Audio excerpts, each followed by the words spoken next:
राजा विक्रमादित्य ने एक बार महाभोज का आयोजन किया। भोज के दौरान चर्चा होने लगी कि इस पृथ्वी पर सबसे बड़ा दानी कौन है। लगभग सभी लोग राजा विक्रमादित्य को सबसे बड़ा दानी मान रहे थे। तभी राजा विक्रमादित्य की नजर एक पंडित पर पड़ी। उसके चेहरे के भाव से लग रहा था कि उसके मन में कुछ और ही चल रहा है। राजा ने उस पंडित जी से उनके विचार पूछे। पंडित जी कहने लगे कि महाराज, मैं दुविधा की स्थिति में हूं। महाराज, अगर मैं सबकी हां में हां मिलाता हूं तो मैं झूठ बोलने के पाप का भागीदार बनता हूं, और अगर मैं सच बोलता हूं तो मुझे राजा के कोपभाजन का डर सता रहा है। उसका उत्तर सुनकर राजा विक्रमादित्य की जिज्ञासा बढ़ गई और वह कहने लगे कि तुम निर्भय होकर अपना विचार रख सकते हो, तुमको किसी तरह का दंड नहीं दिया जाएगा।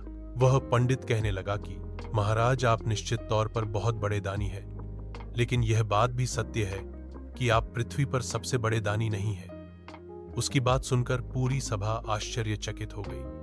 पूरी सभा पूछने लगी कि महाराज विक्रमादित्य से भी बड़ा दानी कौन है। पंडित जी कहने लगा कि समुद्र के उस पार कीर्तिध्वज नाम का एक राजा है, जो प्रतिदिन 1,00,000 सोने की मुद्राएं दान करने के पश्चात ही अन्न जल ग्रहण करता है। यह बात प्रमाणित है, क्योंकि जब मैं उनके राज्य में गया था तो मैंने स्वयं कई दिनों तक उनसे स्वर्ण मुद्राएं दान में ली है। अगर यह बात असत्य निकले तो आप मुझे कोई भी दंड दे सकते हैं। इस सत्य के कारण ही मैं सभा में खामोश रहा था। राजा विक्रमादित्य उसकी सत्यवादिता से प्रसन्न होकर उसे पुरस्कृत किया। अब राजा विक्रमादित्य ने उस ब्राह्मण के कथन की प्रमाणिकता को जानने के लिए एक साधारण मनुष्य का वेश किया। उन्होंने दोनों बेतालों को स्मरण किया और दोनों बेतालों को राजा विक्रमादित्य ने उन्हें समुद्र पार राजा कीर्तिध्वज के राज्य तक पहुंचाने का आदेश दिया। दोनों बेतालों ने उन्हें पलक झपकते ही वहां पहुंचा दिया। राजा विक्रमादित्य ने वहां पहुंचकर महल के द्वारपालों से कहा कि मैं उज्जैन से आया हूं और राजा से मिलना चाहता हूं।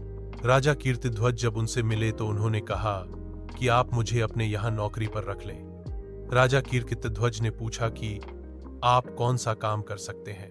राजा विक्रमादित्य कहने लगे कि जो काम कोई नहीं कर सकता, मैं वह काम भी कर सकता हूं। राजा कीर्तिध्वज उनके उत्तर से प्रसन्न हुए और उन्हें द्वारपाल के रूप में नियुक्त कर दिया। राजा विक्रमादित्य ने देखा कि राजा कीर्तिध्वज हर रोज 1,00,000 सोने की मुद्राएं दान करने के पश्चात ही अन्न जल ग्रहण करते। राजा विक्रमादित्य ने देखा कि कीर्तिध्वज प्रतिदिन संध्या के समय कहीं जाते हैं और जब वापस लौटते हैं तो उनके हाथ में 1,00,000 स्वर्ण मुद्राओं से भरी थैली होती है। राजा विक्रमादित्य ने एक शाम चुपके से राजा कीर्तिध्वज का पीछा तो उन्होंने देखा कि वह समुद्र में स्नान के पश्चात वहां स्थित मंदिर में एक देवी की मूर्ति की पूजा करते हैं और उसके पश्चात खौलते तेल की कड़ाही में कूद जाते हैं। जब उनका शरीर जल जाता है तो योगिनियां आकर उनके शरीर को नोचकर खाती है और संतुष्ट होकर चली जाती है।